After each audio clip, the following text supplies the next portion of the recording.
Okay. Let's see if we can get this to work. Except, of course not. That would be too easy. Let's try to.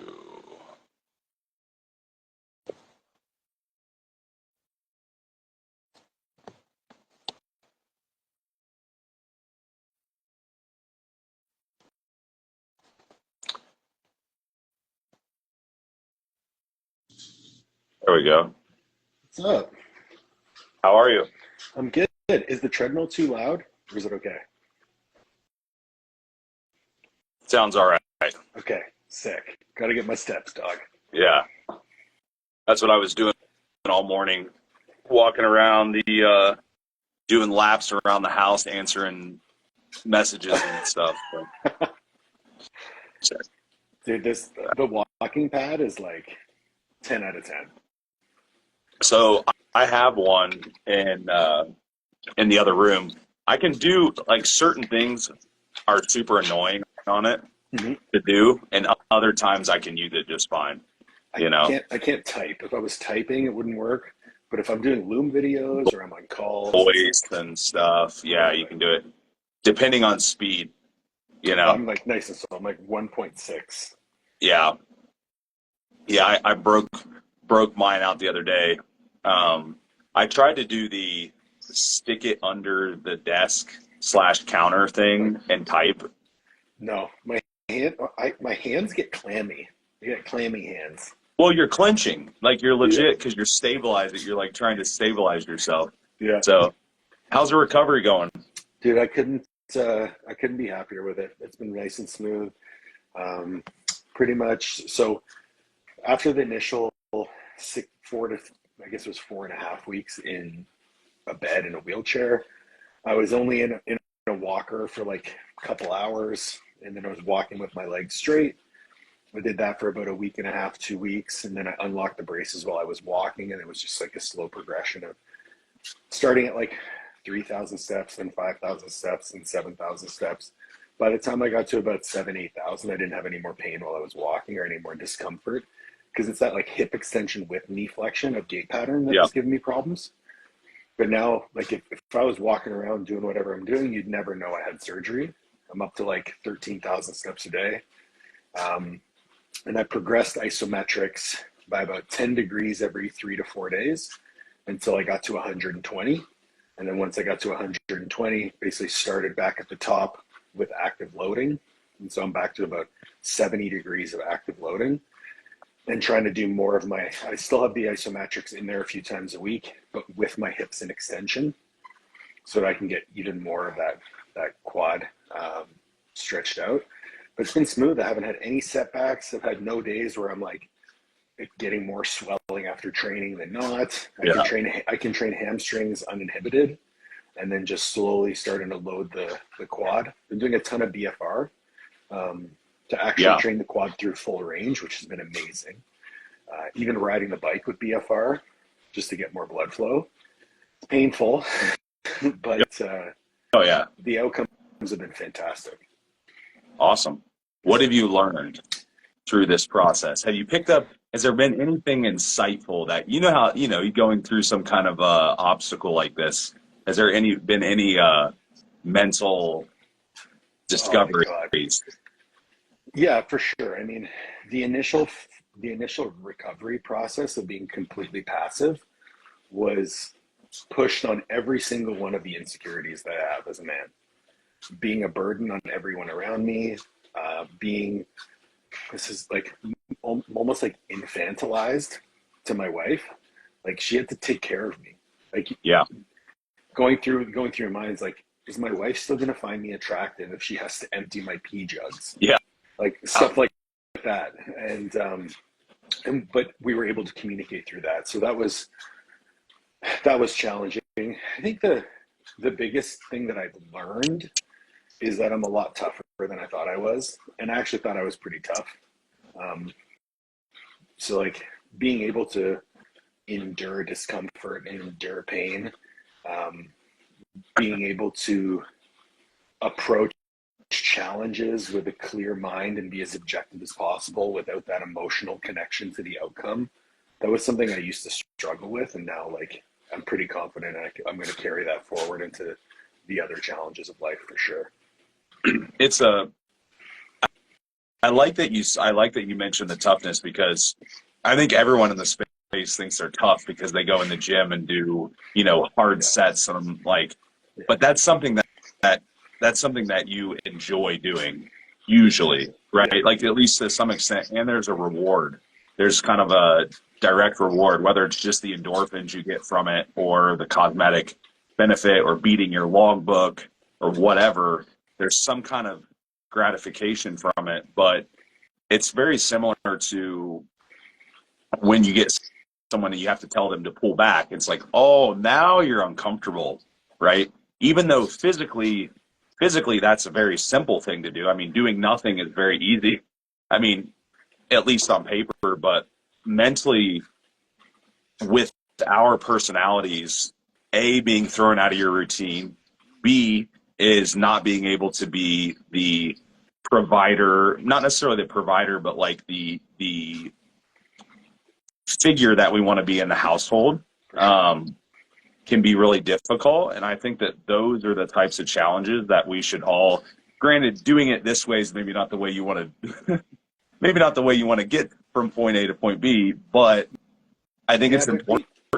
These are lessons that I don't think you learn unless you have to face them head on, right? Like I don't think I would have realized these things about myself had I not gone through these challenges. Like I wouldn't have had the impetus to do it. The idea of doing less, that was actually really hard for me after about 3 weeks, because every time I would like transfer myself to the to the commode or like swing my legs off the bed to get into the wheelchair, I would like try to put weight on myself and see if it was okay. But in the back of my mind, I'm like, no, like relax, take a step back. You don't have to do this. It's not time for it. And I think because I showed more restraint, it allowed, like, I just did a podcast with Joel Proskowitz, who's a spine guy. And I was talking about how I was really conservative at the beginning. And I think that's what allowed me to be a little bit more aggressive now, because now I can really fucking push it if I want to. Like, I'm not going for a jog or anything, but if I need to pick up my dog, I can bend over and pick up my dog. Yeah. And there's, I mean, dude, okay, so there's a lot. There's actually, this sounds like a simple conversation, but there's actually like a lot to be learned here. It's like, something that I talk to clients a lot about too, especially in these cases where you maybe have some kind of issue, maybe health-wise or injury or whatever it might be. And that initial period is uncomfortable. But one thing that people tend to realize is once you do something once, you've proven to yourself that you can do it. And then it's like now your perception of that situation changes. So what maybe used to be a 10 on your difficulty is now a 5 or, something like that. It's kind of like life experiences that way. So I notice that when I get an athlete that has an upward trajectory for their whole career, so they're like, maybe they're really good genetics, like whatever it is, they're kind of up. They get hit with something. They have no idea how to deal with that situation, even though they are the type that's always hits their plan. They never miss. They never, that's partially how they got there. But then you take the guy who's like super average, that's had to deal with all kinds of shit the whole way, lots of obstacles, and he gets hit with something. He's like, all right, cool. Like, what do we do? Right. And it's not, so your perception of those situations changes. Now, a situation like this would always be difficult no matter what. But like you said, there's going to be a lot of carryover in the future. I think it's like, I can think of specific examples for myself with injuries or health complications or just whatever it might be. And I just find it a kind of an interesting correlation where these very gifted people have a very hard time. And that's why you see people coach hopping a lot, or you know, like all these things. It's not by mistake. Like people are like, oh, these professional athletes or these pro bodybuilders and stuff, they're always coach hopping. I said, why do you think that is? Yeah. Yeah. And I mean, there's a few elements to that. Like number one, you mentioned like the relative difficulty of something as compared to your past experiences. The hardest thing you've ever done is the hardest thing you've ever done. So if you have no gauge for it, it's really hard to know like, okay, can I do this? For me, I looked at the situation I was in like emotionally, and while it was really challenging, I've emotionally been in much worse places. So I was like, okay, this sucks, but I've overcome worse things. Then it was, how can I reframe and look at all the amazing positives that came from this and all the things that I can capitalize on now? Well, number one, I was pushing myself really hard professionally prior to the injury. Guess what? Got a break. You know, I got a break. Number two was, I'm someone who very much values the impact that I can have on other people, but I always question whether I'm doing a good job. Well, with the amount of messages and like well wishes and text messages and DMs that told me how positive I had been for other people and how they were wishing me well, there was no other question of like, I know I'm doing a good job. And then I look at my life, like my wife is here supporting me and loving me. My mom is here at the house taking care of our dogs. Then Olivia's mom is coming to pick us. Like we were surrounded by so much love and support. I was having a really hard time. I was like, I know I should be sad and I know I should be upset, but there's so much amazing love and support around me. Like it made it really hard to feel anything other than gratitude. 100%. And it's even beyond that. I think there's so much to be said about the aspect of getting to reflect in that type of situation. Because I asked you about learning things, and we talked about a few things that you'd learned through there. But I think even beyond that, you're going to, how do I want to phrase this? You're going to unlock parts of your brain and thought process that you probably wouldn't otherwise tap into, just because you're forced to do it, right? It's kind of similar to, it's very similar to if you have someone in your life, like maybe it's a significant other or a coach or someone, a mentor. Those are the types of people that could potentially give you an objective or at least semi-objective view of their perspective and help you tap into those things, because by ourselves we're limited. So, but with that being said, once they can help you do it, you can do it better yourself. You can, I'm a firm believer that it is possible to become more and more objective with yourself after you've kind of unlocked those portions of your thought process. But it's just an awareness thing, you know. All it is self-awareness. You don't know what you don't know, and you only see what you look at. I think a big part that factors in for a lot of people that actually didn't factor in for me anymore was that I don't identify with, like, so I injured myself in a powerlifting meet.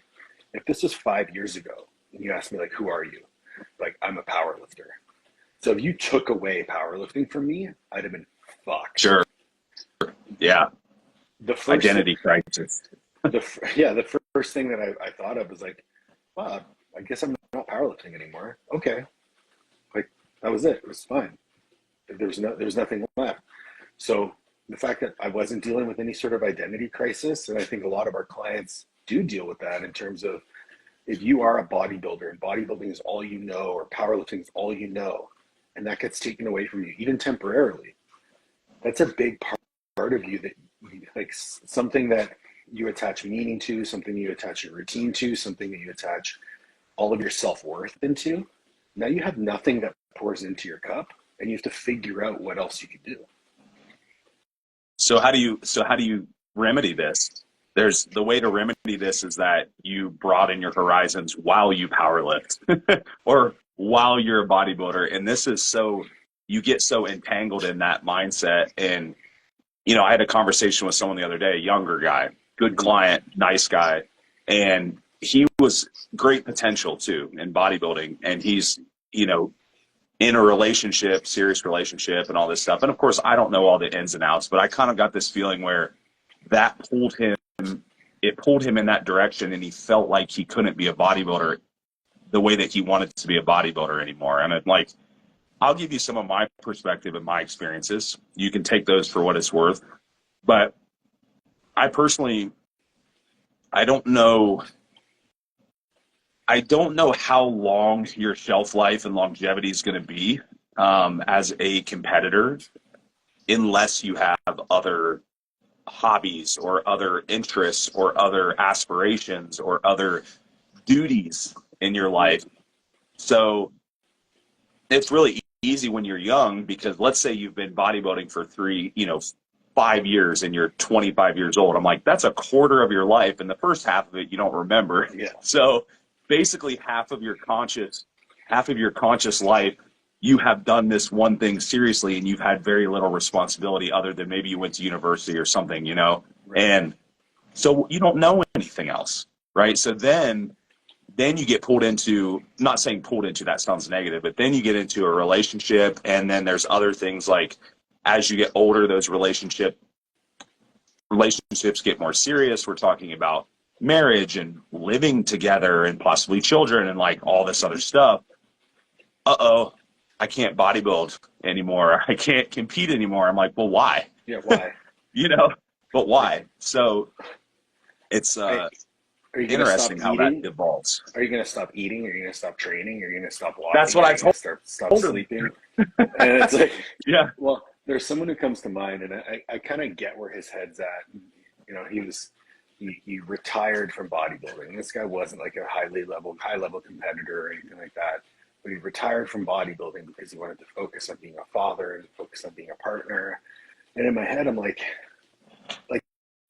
unless you're an IFBB pro, and even then, there's a lot of IFBB pros who do a fantastic job with other things and building businesses. Like Chris Bumstead's a phenomenal example. He's like the pinnacle, and he has businesses, and he is productive. But like, if you're eating, if you're sleeping, if you're training really, really hard, you and I had this conversation a long time ago. You're like, bodybuilding is just software running in the background. It's just something that we do.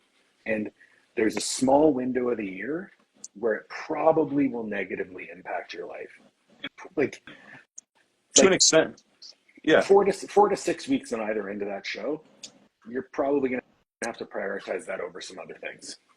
Yeah. But other than that, it's just background noise. And yeah, you know, that was something that really resonated with me. And I see it a lot with young powerlifters. I don't know why powerlifting seems to be like this more so, like even more so than bodybuilding, because like everything's in their lives is powerlifting. And then they have one scrape or one nick or one, you know, tweak, and their whole lives come crashing down around them. And we can sit here as like 30-something-year-old coaches and be like, you'll be fine. There's other things in life. But to them, it's just like the end of the world. Yeah, and it's something, you know, it's something that's really important to remember. And I try to be conscious of this. Is hard as, like, difficult is obviously relative. So I don't want to be I don't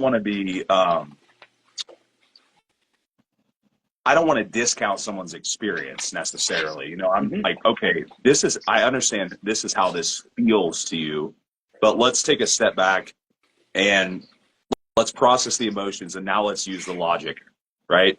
Let's get the emotions out of the way, and let's use the logic.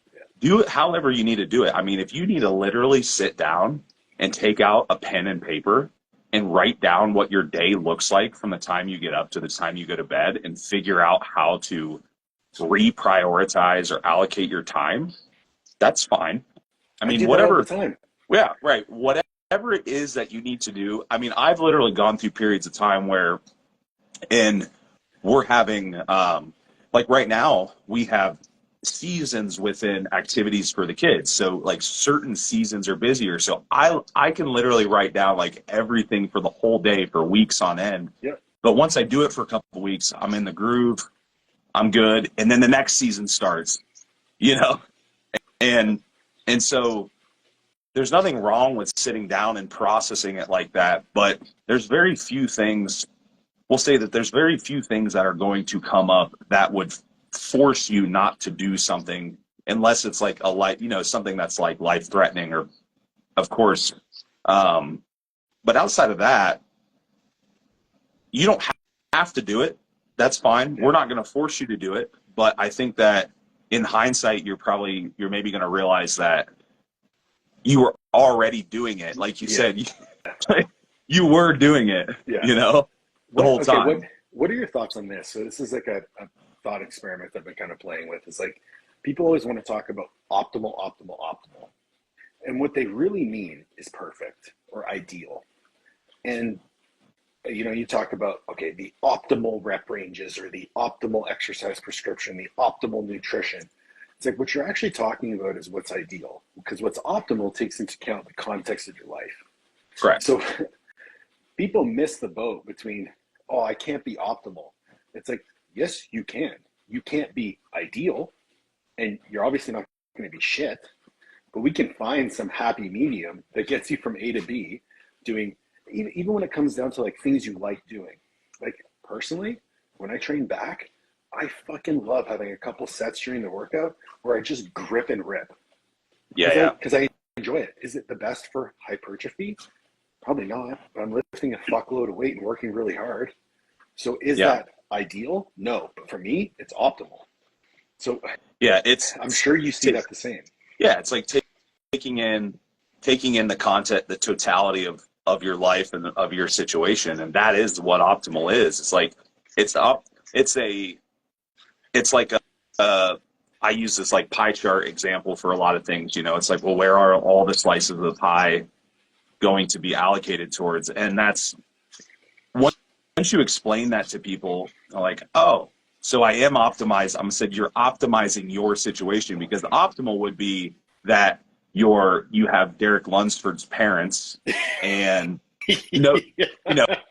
and no job, you had like a trust fund or something, and you're getting stem cells every week, and like we could go down such a rabbit hole here of what ideal would be, and you couldn't even fathom the amount of modalities and different things you could input in here. And that's kind of how people are looking at it. They're looking at it as like, ooh, there's all these things I can do. And now, of course, with social media and access to information, it's so easy to get wrapped up in that. And I don't want to say I did that to an extreme extent, but over the years, I'm like, scrap that, not important, scrap that.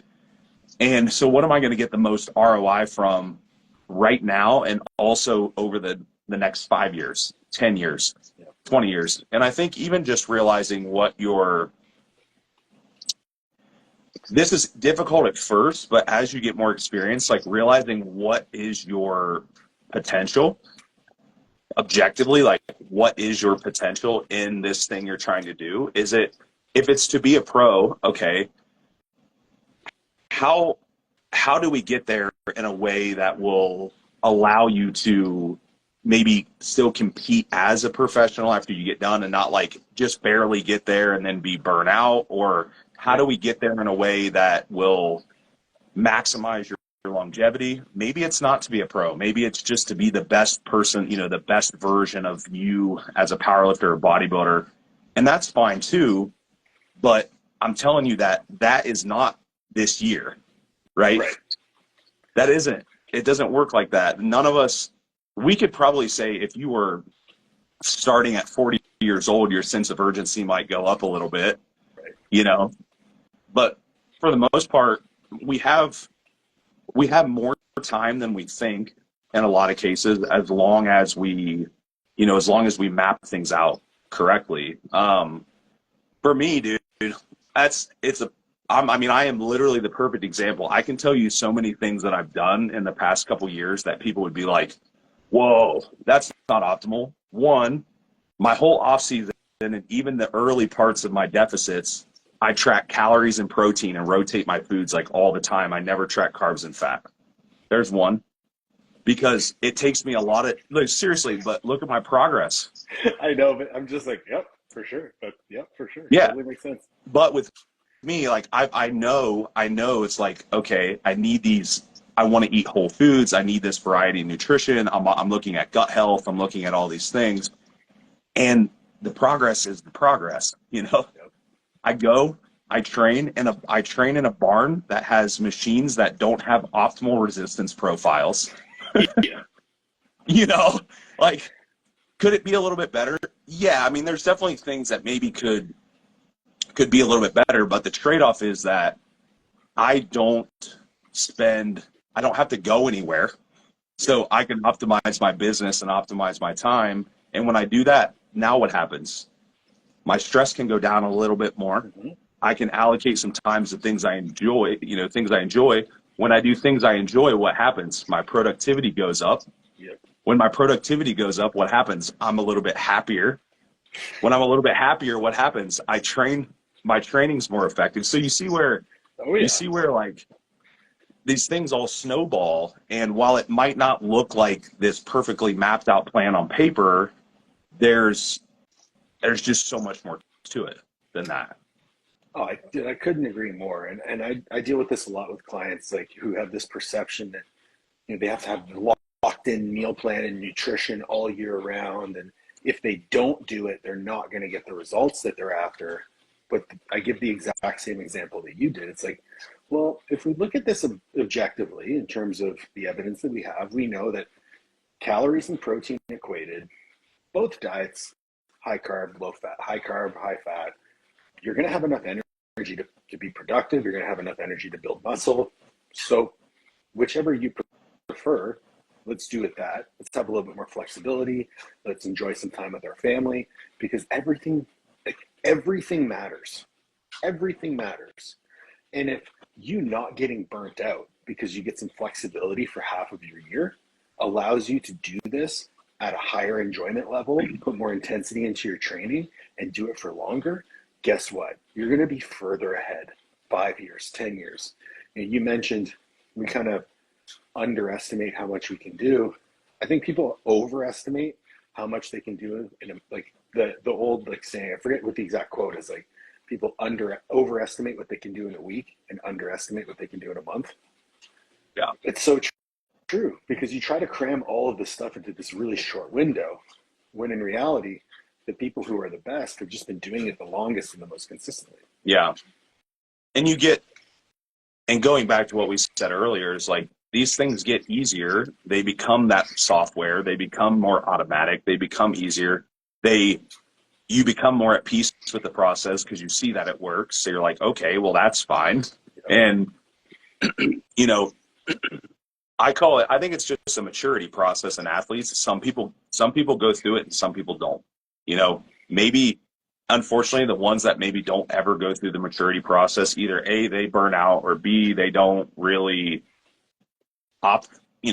optimize their results, if you will. And that's just is what it is. And we can't, you can't force anyone to do it. But at the end of the day, there's a lot of things I think as coaches that we can do to help people realize that if you do things a little bit differently, that you are going to be okay and that it will work.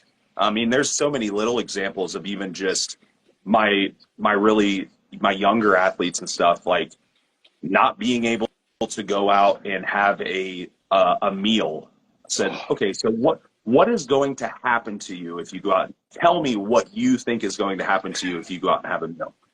I want to hear it. It's like, I'm challenging your thought process here. Like, I would like to hear what you think is going to happen. Yeah. And so sometimes I'll even just assign people a meal. I said, okay, here's the meal I think you should have. And it's of course not on their plan. Right. And I say, tomorrow's leg day. So we're going to load up your glycogen and intramuscular triglycerides for those weak legs tomorrow. And they're like, oh, sweet. Yeah. And so they do it. And then the next week I said, hey, I want you to have a free meal. And they're like, a free meal? I was like, bro, you had a free meal last week. Like, it's the same. So we can, and a lot of the time what happens with people is those off, like when you're looking for perfection all the time, when you do make mistakes, oh man, the mistakes are usually bigger and they're usually more more debilitating to you mentally. They're harder to recover from. I can travel at any point, and granted, it can be difficult and a little bit stressful at times, but if I got stuck, if I had to travel today, let's say this, I am theoretically, I'm putting this out there. Theoretically, let's say I'm prepping for a show. I'm not saying that I am. Theoretically. Let's say that I was 6 weeks out from the first show. Theoretically. Asking for a friend. Right.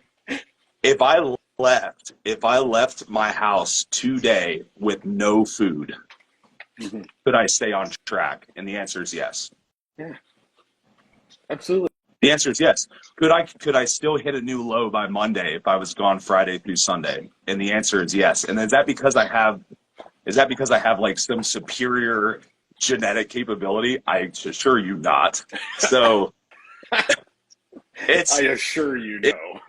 It's just like, and especially with availability. And if you live, now I've been to Canada, so I could see very similar to the US in most ways as far as accessibility to things, and maybe a little bit less in some ways, but you're not living in a third world country. I mean, dude, you can literally go into like gas stations now that have like fucking full blown like availability to fruit and vegetables and all kinds of stuff. And while, yeah, you may be off by a gram or two here and there,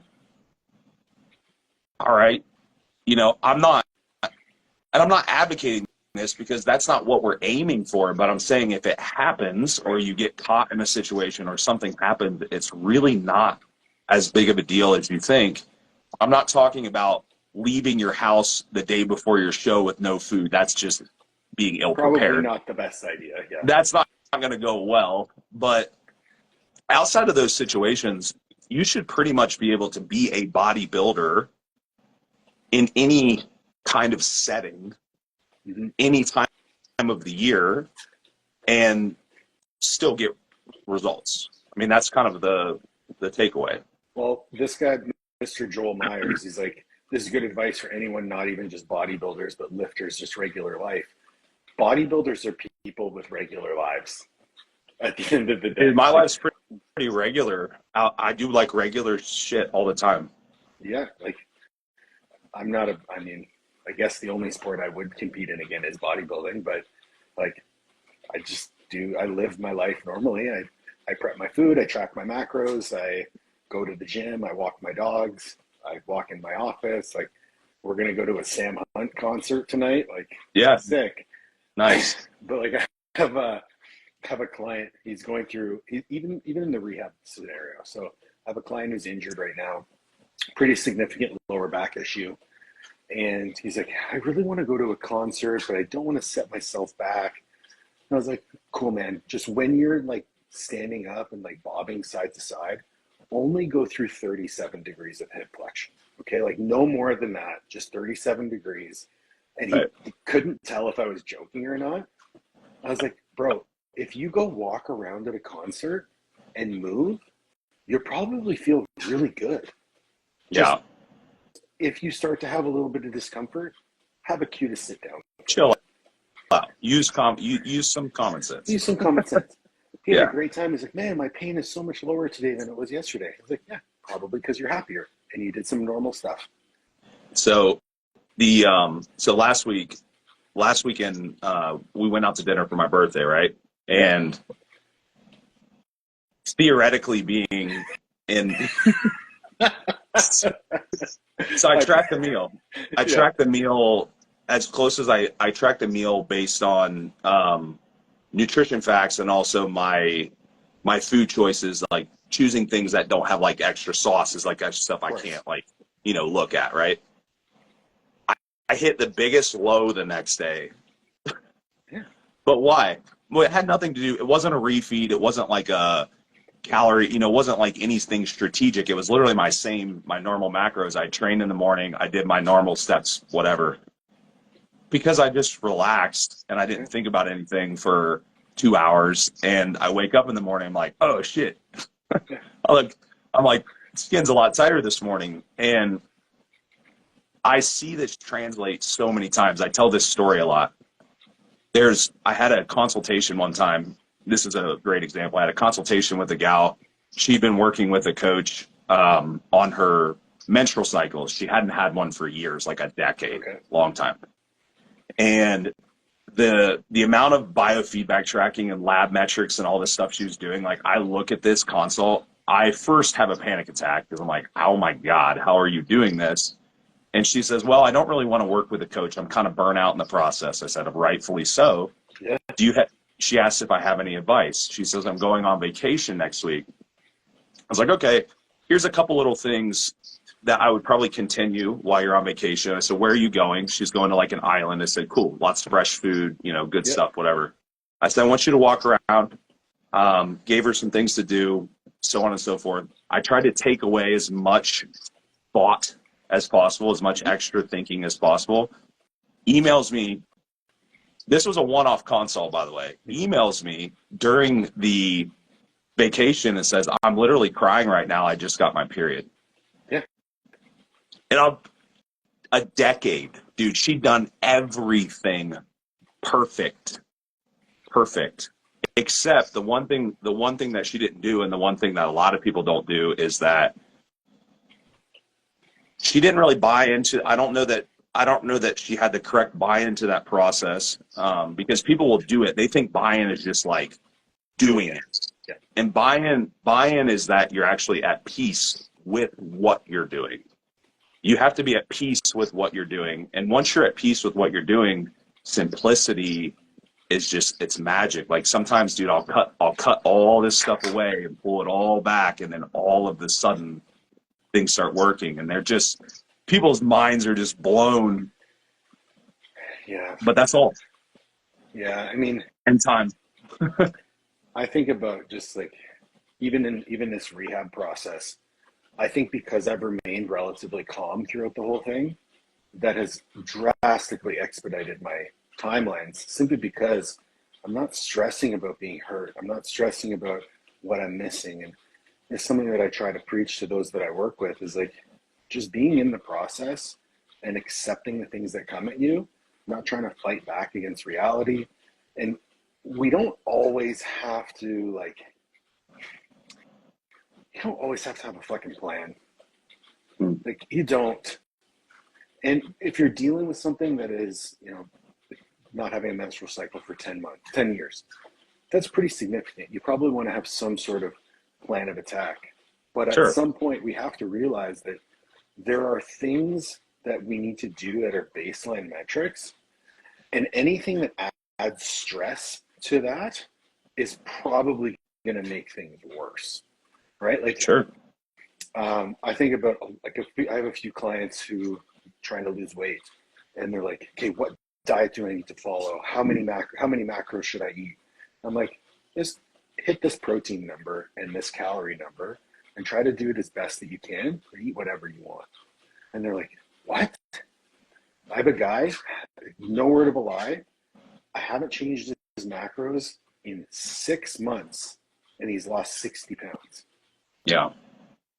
Because he just, this is what I do now. We've played with his activity level for sure, and we've changed up the way that he trains. But from a nutritional perspective, which was the hardest thing for him before, he just found an element of flexibility, and we taught him some tools about how to make substitutions, and we just lowered his stress level, lowered his bandwidth requirement for this activity. All of a sudden, it becomes really easy. Yeah. The best example of, like, if you try to be perfect and you fuck up, the fuck ups are always bigger. And it takes, like, when I prepped for my first show, and Luke gave me a free meal, and he's like, I want you to just have this, this, and this. And I was like, okay. Me in my head, I'm like, no fucking way. I'm gonna eat whatever I want. And I'm like, okay, so I eat whatever I want. Ends up being like 12 donuts, 6 cookies, like a huge meal. I was completely fucked. I've never felt that bad in my entire life until the surgery. But it's because I was trying to be perfect the whole time. Hadn't had a free meal in 26 weeks or something like that. Hadn't had a refeed in 26 weeks. I'm like, yeah, that's why I went fucking crazy. Yeah. And that'll always stick with me in my head of, like, especially when you have to just be You have to find that happy medium for that person, give them a little bit of the flexibility and things that will reduce their stress, and then things kind of take care of themselves. And I know that's not the fancy scientific answer that people want to hear, but it's Yeah, and it's truth. and that level of how stringent you are. Everyone's different. I mean, some people can do that. Some people can do that every week, every day, and they don't really have that stress. They're good at it, and that's fine. So maybe that's what we do with them, but that's just not always the reality for everybody.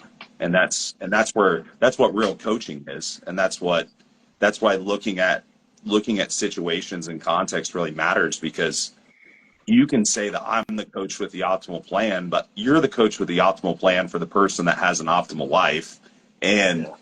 that has, nothing else going on. But when they have these other things get thrown at you, you're like, well, that's on you. You're like, you're not cut out for this, or this isn't the right thing for you. And it's like, that's not always, I mean, there has to be there's still going to be some level of scaling your effort based on your goal. I mean, yeah, if your goal is to be an IFBB pro bodybuilder, there's probably going to be a little bit more give and take at that point.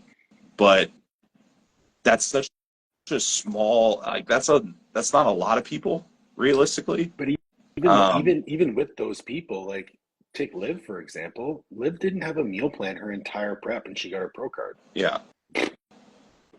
She just tracked And her macros. Yeah, because I'm like cool as a cucumber over here and just keep it. But I mean, yeah, it's like that coaching, that relationship with the client matters. I mean, I think that I'm a huge advocate of like the coach's attitude absolutely dictates the attitude of the client and the results of the client. Like you have to be an authoritative figure, but you also have to be pretty calm. I mean, dude, there's lots of situations where I see something, I'm like, oh shit, but I have to be calm. I have to be calm. I need to find a solution. I need to work through the situation and maybe make it seem like it's less of a deal than what it really is in some cases. But I think the funniest part is when, like, say the client's freaking out and they bring the thing to you and you don't freak out and they get mad. Like, why aren't you fucking scared of this? I'm like, because it's not that bad. right. Well, like, I never say it's not that bad because I definitely don't want to diminish what they're going through. But I'm like, every problem is figure outable. Yeah. Like at the end of the day, Yeah. every problem is figure outable. Whether it's, we started this conversation dealing with my injury. Like I remember we were waiting. So the way it went down was I got an x-ray, and before I even got back to the emergency room from the x-ray, the doctor was like racing around the corner to tell me I needed surgery. So he raced around the corner. He's like, these are your x-rays. You need surgery tomorrow. Do you want to have it here, or do you want us to send you in your car back to Ottawa, which is 7 hours away? And I was like, here. So he's like, okay. And he left. And I looked at Liv, and we both looked at each other. We're like, we'll figure it out. And that, I needed her to be able to be like that, but a coach needs to do that same thing for the client. Like the client's dealing with a challenge. The coach needs to be that authority figure, that calm figure to say, we will figure this out. You have someone, whether they're dealing with, a health crisis or, gut health or, some other hormone dysfunction, and they're completely at their wit's end.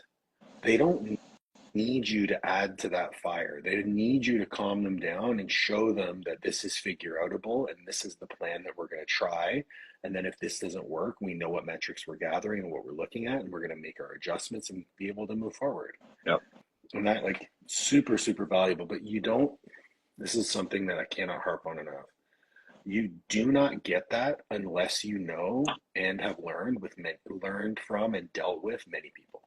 It's an experience. Yeah, experience is huge, and it's like when people say I coach based on intuition. I'm like, well, intuition's pattern recognition, really, is what that is. It's like because you've seen it before, or you've seen something similar to it, and so you can do it. So yeah, there's experience is huge, and you will become calmer, more efficient, you can make quicker decisions. You become, it's like, it's very much like chess, you know, as you get more experience, you can predict 5 moves ahead instead of 1, you know, it's like, that's how coaching works. And so, experience is as important, if not more important, than understanding, you know, mechanistic properties. And that works with business too. Like, Sure. I had a mentee of mine come to me with like, I want to do this event, an in-person event, and I was like, cool. Well, these are the steps you're going to want to take. You're going to want to promote to as many people as you can, and do all these things. And he's like, no, I can definitely get 15 people to register. Like I'm capping it at 15 people. I can definitely get 15. I was like, cool. I kind of let him do it. And he sent me a message. He's like, man, no one's bought yet. Like, did you do what I asked you to do? He's like, I didn't think I needed to.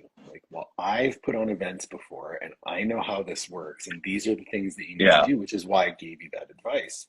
So now it's not too late. Let's go do those things. All of a sudden he's getting registrations and he's getting people reaching out to him to, you know, buy the recording and all this stuff. And I was like, sometimes you have to, the idea is like, you can lead a horse to water, but you can't force it to drink. Yeah, but you can make the horse really thirsty. So Right. Sometimes you have to let the horse get thirsty. Yeah. Figured we'll learn the hard way. I mean, dude, I learned best the hard way. I've had some of the most amazing mentors. I've had some of the most amazing coaches. But I still find myself learning best when I fuck up. Yeah. It's, and that's why, and I'm sure you're similar. And that's like when I mentor people, I'm not just giving people the answer all the time. Never. That's not going to, yeah, I mean, it will give you the answer. I mean, technically, but it doesn't really challenge that thought process and make you a better thinker, more critical thinker. It doesn't allow you to develop that skill. And so the mature coach will, at least what I see is they learn the mechanisms, they learn the protocols, they learn the information, they want to apply it as a 1 + 1 = 2 equation. But then I start throwing situations at them and they're like, oh, it's not applicable in that situation. I said, yeah, this is coaching. This is what coaching is. My favorite line to use when I talk about education, like what good education is, education doesn't give you the answers. It teaches you how to ask better questions. Yeah. And once you can get there, and you can't know the answers to those better questions until you learn how to deal with people. And you also have to have that background knowledge of mechanisms and science and physiology and all that sort of stuff too. So it all layers upon each other. Sure. But at the same time, like, you know, we're dealing with people. It doesn't matter if you're dealing with an IFBB pro or someone who just really loves to bodybuild and wants to be super jacked. We're all people. People do people things.